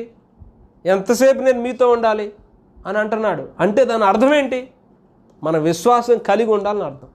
ప్రతి సమస్య మీద ఆయన జయాన్ని ఇచ్చేశాడు. సిలువలో ఆయన మరణించడం ద్వారా సమస్తమైన రోగముల నుంచి స్వస్థపరిచాడు. ఆయన తన వాక్కును పంపి స్వస్థపరిచెను. చూడండి, ఇప్పుడు ఏదో వ్యాక్సిన్ వచ్చింది కాబట్టి సరిపోయింది. రేపొద్దున వ్యాక్సిన్ లేనిది, ట్యాబ్లెట్ లేనిది, మందు లేని జబ్బు వచ్చింది అనుకోండి, అప్పుడు స్వస్థపరిచేవాడు మన దేవుడు. ఆయన తన వాక్కును పంపి స్వస్థపరిచెను అన్నాడు. ఆయన తన వాక్యం ద్వారా స్వస్థపరుస్తాడు. అది నమ్మాలి. అది అది అది ultimate. So your faith, your trust should focus on Jesus alone, on his word alone. Meditate the word. ఆ కోడి ఎలా పొదుగుద్దో ఆ వాక్యాన్ని, ఒక్కొక్క గుడ్డు ఒక్కొక్క వాక్యం అనుకో. ఏది ఎంత మాత్రం హాని చేయదు, అదొక గుడ్డు అనుకో. నాకు ఏ అపాయం రాదు, అదొక గుడ్డు అనుకో. ఏ తెగులను నా గొడవలను సమీపించదు, అదొక గుడ్డు అనుకో. దాన్ని పొదుగు. ఆ కోడి ఎలా పొదుగుద్దు? ఉదయం నుంచి సాయంత్రం రాత్రి అంతా పొదుగుతానే దాని మీద దాని మీదే కూర్చుంటా. అంటే ఆ వాక్యాలనే పట్టుకుని ఏలాడు. నువ్వు ఆ వాక్యాలనే పట్టుకుని పలుకు, విశ్వసించు, నమ్ము, పదే పదే మాట్లాడు, వాళ్ళకి వీళ్ళకి చెప్పు. నాకు ఏది రాదు, నాకు ఏ తెగులు రాదు, నా గుడారం నాది ఏ తెగులు సమీపించదో పలుకుతూ ఉండు. ఆ కోడి పొదిగినప్పుడు కొన్ని రోజులకి ఆ గుడ్డులో ఉన్నది ఎలా బయటకు వస్తుందో, ఆ పిల్ల ఎలా బయటకు వస్తుందో, నువ్వు కూడా ఆ వాక్యాన్ని పొదుగు. ఆ కోడిలాగా పొదుగు, పద్దాక మాట్లాడు, ఆలోచించు. అది పొదగబడినప్పుడు ఏ వాక్యాన్ని అయితే నువ్వు పొదిగావో ఆ గుడ్డులో ఉన్న ఆ ఫలాన్ని పొందుకుంటావు. దాని యొక్క ఆ ప్రతిరూపం వస్తుంది. ఏ తెగులు నా గుడారాన్ని సమీపించుతుంటే అది పొందుకుంటాం. కొన్ని కోడిగుడ్లు ఉంటాయి, అంచుల్లో ఉంటాయి. ఆ రౌండ్గా గుడ్లు పెట్టుద్ది, కోడి కూర్చుంటుంది. ఆ అంచులో ఉన్న గుడ్లు బయటకు పడతా ఉంటాయి. అటు పడతాయి, ఇటు వస్తాయి, అటు పడతాయి, ఇటు వస్తూ ఉంటాయి. మళ్ళీ తీసి లోపల పెట్టుద్ది. అది సరిగ్గా పొదగదు అనమాట. ఎందుకని? అది కాసేపు బయటికి వెళ్ళుద్ది, కాసేపు లోపలికి వస్తుంది. మనం కూడా ఎట్లా ఉన్నామంటే ఆ అంచులో ఉన్న కోడిగుడ్డులాగా ఉన్నాడు క్రైస్తవుడు. కాసేపు లోకంలోకి వెళ్తాడు, మళ్ళీ దేవుడి దగ్గరికి వస్తాడు. కాసేపు దేవుడి వాక్యాన్ని పొదుగుతాడు, కాసేపు వెళ్ళి బయట చెప్పే వాక్యాన్ని పొదుగుతాడు. చివరికి ఏమవుతుందో తెలుసా? ఆ అంచులో ఉన్న కోడిగుడ్లు కుళ్ళిపోతాయి. అటు అందుట్లో నుంచి కోడి పిల్ల రాదు. పోనీ ఆమ్లెట్ వేసుకుందామని ఆమ్లెట్ కూడా పనిచేయదు. దేనికి పని చేయకుండా పోద్ది. కుళ్ళు కంపు కొట్టుద్ది. కుళ్ళు కంపు క్రైస్తవ్యం. ఎందుకో తెలుసా? అటో కడిగేస్తున్నాం, ఇటో కడిగే ఫలం రాదు మనకి. ఏదైతే పొదిగావో ఆ పొదిగింది రావడం లేదు. కారణం ఏంటంటే నువ్వు అటో కడుగు, ఇటో కడిగేస్తావు. నీ హృదయంలో 4 రకాల నేలలు చెప్పాడు. ఎందుకో తెలుసా? అపవాది ఏం చేస్తాడు? ఈ వాక్యం నీ హృదయంలో వెత్తబడంగానే అపవాది వచ్చి తీసేయాలని చూస్తూ ఉంటాడు. ఆ లోపల ఆ ముళ్ళ పొదలు, గచ్చ పొదలు ఉంటాయి. వాటిని క్లియర్ తీసేసుకోవాలి మనం. తీసేసుకుంటే ఆ అవిశ్వాసం అనే ముళ్ళ పొద, భయం అనే ఆ గచ్చ పొదలు తీసేసుకోవాలి. ఆ విత్తనాలు ఎప్పుడైతే మనం తీసేసుకున్నామో అప్పుడు ఈ హృదయంలో దేవుడు వాక్యం ఫలిస్తుంది. అప్పుడు మనకి ధైర్యం. చూడండి, ఎంత ధైర్యం ఉంటే మన ఇమ్యూనిటీ అంత యాక్టివ్గా ఉంటుంది. భయం ఉంటే నీ ఇమ్యూనిటీ పడిపోద్ది. నీ విశ్వాసం ఏం చేస్తుంది? అందుకే నీ విశ్వాసం నిన్ను స్వస్థపరుస్తుంది. కనుక ఎక్కడ భయం వస్తుందో అక్కడ అపజయం వస్తుంది, అవిశ్వాసం వస్తుంది. మనం ఆ వాగ్దాన్ని పొందుకోలేము, మనం ఆ స్వస్థతను పొందుకోలేము మనం. కాబట్టి ప్రియ సోదర, ప్రియ సోదరి, భయం అనేది మనం జయించాలి. కాబట్టి ఇన్ని 4-5 విషయాలు చెప్పుకుని 6 విషయాలు ధ్యానించుకుని భయానికి కారణాలంటే దాన్ని ఎలా ఓవర్కమ్ చేయాలి, ఎలా మెడిటేట్ చేయాలి, ఎలా ఫోకస్ చేయాలి, ఈ మార్గములు కనుక మనం వెళ్ళినట్లయితే ఈ భయాన్ని జయిస్తాం. విశ్వాసంలోకి వెళ్ళాలి. అనుమానం లేనిది, సందేహం లేనిదే విశ్వాసం. దేవుని ఎడల పరిపూర్ణమైన ప్రేమ భయమును పారద్రోలిది. ఒకటే ultimate thing. The perfect love cost out the fear. Perfect love with whom? Perfect love with whom? Not your wife, not your kids, but with the Lord. దేవునితో పరిపూర్ణ ప్రేమలో ఉంటే ఈ భయాలు ఏమి ఉండవు. దేవునితో ప్రేమలో ఉంటే అందరినీ ప్రేమిస్తాం. మనం పిల్లల్ని ప్రేమిస్తాం, భార్యని ప్రేమిస్తాం, శత్రువుని కూడా ప్రేమిస్తాం. అది పరిపూర్ణమైన ప్రేమ. సో ఆ పరిపూర్ణమైన ప్రేమ ఉందంటే అందులో ద్వేషము, కోపం ఇవేమి ఉండకూడదు. That also influence our healing. తెలుసా? మన హృదయంలో ఒక వ్యక్తి మీద ద్వేషంగాను, కోపంగాను ఉంటే అది పరిపూర్ణమైనటువంటి స్వస్థత మనకి ఇవ్వలేదు. సో పరిపూర్ణమైన ప్రేమ దేవునితో ఉండాలి. దేవునితో సమయం గడిపి దేవుని వాక్యాన్ని ధ్యానిస్తే ఈ భయం నుంచి బయటకు వస్తాం. భయం అనేది అది అపవాది లక్షణం, అది దురాత్మ, అది కూడా ఒక ఆత్మ. విశ్వాసం అనేది ఒక ఆత్మ ఫలం. ఎలాగో అపవాది యొక్క ఆత్మ ఫలం ఏంటంటే భయం. కాబట్టి ఆ భయాన్ని పారద్రోలుకొని మీ హృదయాలను, మనసులు, ఆత్మ, ప్రాణ, శరీరాలని వాక్యంతో నింపుకుంటే మనమందరం ఈ భయాన్ని జయిస్తాం. పేతురు వాళ్ళు యేసు వైపు చూచుచు, యేసు వైపు మాత్రమే చూస్తే ఈ కరోనా మీద మనం నడుస్తాం, జయిస్తామని చెప్పి తెలియజేస్తూ ప్రభువైన యేసుక్రీస్తు పేరట ఈ వాక్యాన్ని ముగిస్తున్నాను. చిన్న ప్రార్థన చేసుకుందాం. కళ్ళు మూసుకుని. మహాపరిశుద్ధుడా, సర్వశక్తి గల దేవా, ఈ ఉదయకాల సమయంలో భయమును జయించుట ఎట్లు అనే వాక్యం ద్వారా మీరు మాట్లాడినందుకు వందనాలు ప్రభువా. అవును నాయన, మీరు పిరికితనం గల ఆత్మను మాకు ఇవ్వలేదు నాయన. మీరు పిరికివారు కాదు అయా. పిరికితనం గల ఆత్మ ఇవ్వలేదు, కానీ ధైర్యం కలిగిన ఆత్మను మీరు మాకు ఇచ్చారు నాయన. ధైర్యముగా ఉండమన్నారు, భయపడొద్దని చెప్పారు అనేక సందర్భాల్లో అయా. కానీ మేము లోకం వైపు చూస్తున్నాం పేతురు వలె. ఆ లోకం వైపు చూసినప్పుడు లోక సమాచారాన్ని ధ్యానిస్తున్నాం ప్రభా. మమ్మల్ని క్షమించు, మన్నించు, నిఖనించు నాయన ప్రభా. వేటిని వింటున్నామో, వేటి మీద దృష్టి పెడుతున్నామో మీరు మాకు బోధించండి. ఇక నుంచి మేము ఏ చెడ్డ సమాచారం అయితే వింటున్నామో ఆ చెడ్డ సమాచారాన్ని తీసివేసి నాయనా నీ విశ్వాసంతో, నీ వాక్యంతో మమ్మల్ని నింపండి. విశ్వాసాన్ని కలిగించే నీ వాక్యం చేత మమ్మల్ని నింపి, నడిపించి, బలపరిచి, ఈ భయం నుంచి విడిపించి, ఇదిగో నాయన వ్యాధి చేత బాధపడుతున్న వారందరితో సంపూర్ణమైన స్వస్థ వరకు దయచేయమని మా ప్రభువును రక్షకుడిని యేసుక్రీస్తు నామమున అడిగి వేడుకొనుచున్నాం తండ్రి. Amen. Thank you very much Rajkumar for joining live. Madhukumar, Pradeep, Suresh Babu గారు, thank you very much for joining this live. Nani from Gudivada, thank you very much for joining this live and have a blessed Sunday. Thank you. God bless you. If you like it, just share to others and help them to increase their faith.